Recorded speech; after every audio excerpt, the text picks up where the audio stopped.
Hello everyone. आज देखिए हम सॉल्व करेंगे class 10th exercise 8.1 question number third देखिए क्या कह रहा है। If sine A equal to 3/4 calculate cos A and tan A. Right. अब देखिए इसे अर्लियर क्वेश्चन में आपने देखा होगा कि आपसे ट्रायंगल के लिए वो हिंट दे रहा था, यानी ट्रायंगल आपको बनाने के लिए बोल रहा था, ठीक है, क्लियरली। और उस ट्रायंगल में से दो की वैल्यू दे रखा था, ठीक है। बट इसमें ऐसा कुछ भी नहीं है, ट्रायंगल बनाने के लिए भी नहीं बोल रहा है, ठीक है। और कोई उस टाइप से हिंट भी नहीं है कि ये साइड इतना सेंटीमीटर है, इतना सेंटीमीटर, कुछ भी नहीं है इसमें। राइट। तो अब हम इसको सॉल्व कैसे करेंगे? तो आखिर इसमें हमें दिया क्या है जिससे कि हम इसको सॉल्व कर सके? हिंट क्या है? तो हमारे पास सिर्फ और सिर्फ ये हिंट है, sine A equal to 3/4। Right. तो अब देखो इसी को आपको हिंट लेकर इस क्वेश्चन को सॉल्व करना है, ठीक। तो देखिए आप एक राइट एंगल ट्रायंगल बना लो, ठीक है, ये बन गया, ठीक। अब ये बन गया। अब देखो अब उसके बाद हमारा यहाँ पे एक चैलेंज आता है कि हम नेमिंग कैसे करें, ठीक है, यानी क्या इसको नाम दे। अब जो दिया है आप उसको लिखो गिवन। गिवन क्या दे रखा है?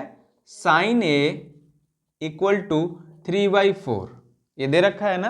तो अब यहाँ पे देखो साइन का फॉर्मूला हमने बेसिक में डिस्कस कर लिया है। क्या बताया था साइन का फॉर्मूला?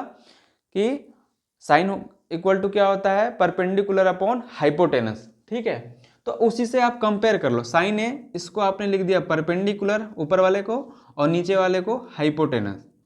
क्यों? क्योंकि ये दे रखा 3/4, दैट्स मीन ये परपेंडिकुलर है और ये आपका हाइपोटेनस है, ठीक। तो ए को इसने क्या रखा है? एक्यूट एंगल रखा है, यानी न्यून कोण रखा है। तो आप कहाँ ए को लिखोगे?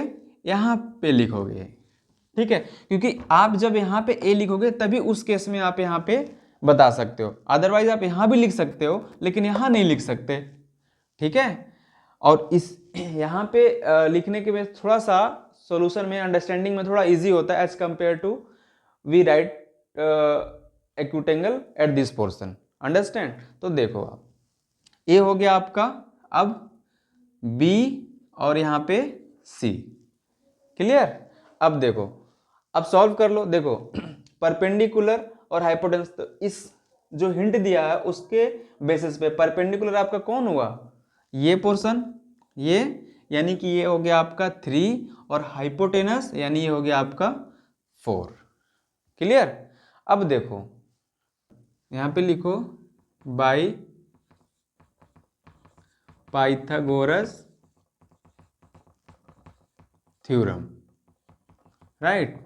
बाई पाइथागोरस थ्योरम क्या कहता है? हाइपोटेनस का स्क्वायर इक्वल टू बेस का square plus perpendicular. Hypotenuse means आपका कर्ण का स्क्वायर, देखो हिंदी में लिख दे रहा हूं, और ये बेस यानी आधार का स्क्वायर, और ये P यानी कि परपेंडिकुलर यानी लंब का स्क्वायर, ठीक है। अब वैल्यू को पुट करो। हाइपोटेनस कितना दे रखा है? ये होता है आपका H, ये हो गया B, और ये हो गया आपका P, ठीक है। तो H यानी आपका 4 का स्क्वायर, B यानी बेस, बेस आपको फाइंड करना है, B का स्क्वायर, P 3 का स्क्वायर, ठीक है। अब ये 4 का स्क्वायर हो गया आपका 16, और ये हो गया आपका 9, ये हो गया आपका 9। इधर लेके चले आओ, 16 माइनस 9, ये हो गया आपका बी स्क्वायर, ये कितना हो गया 7, ये हो गया बी स्क्वायर। तो बी बराबर आ गया आपका √7। अंडरस्टैंड? ये हो गया आपका b इक्वल टू 7, यानी बेस आ गया आपका कितना? 7। कंफ्यूज मत होना, ये इस b की मीनिंग है आपका बेस, और ये आपका उसके पॉइंट है, ठीक है। अब जो वैल्यू बोला था आप इजिली फाइंड कर लो। क्या है आपका? कॉस ए, ये देखिए कॉस है। अब ये कॉस है तो कॉस का फॉर्मूला क्या बताया था? Base upon hypotenuse. ये हो गया आपका b अपॉन h। b की वैल्यू कितना फाइंड कर रखा हमने? √7। यहाँ लिख देता हूँ यहाँ लिख देता हूँ √7 ना।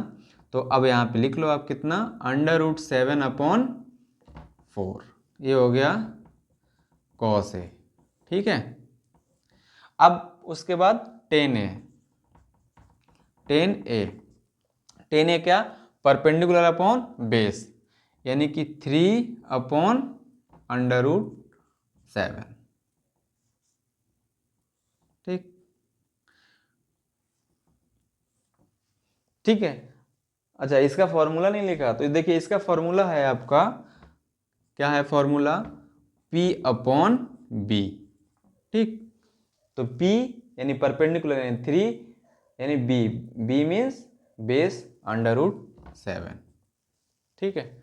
आई होप ये भी क्वेश्चन आपका, थर्ड क्वेश्चन भी आई होप अच्छे से समझ में आ गया होगा। ठीक है। Thank you so much.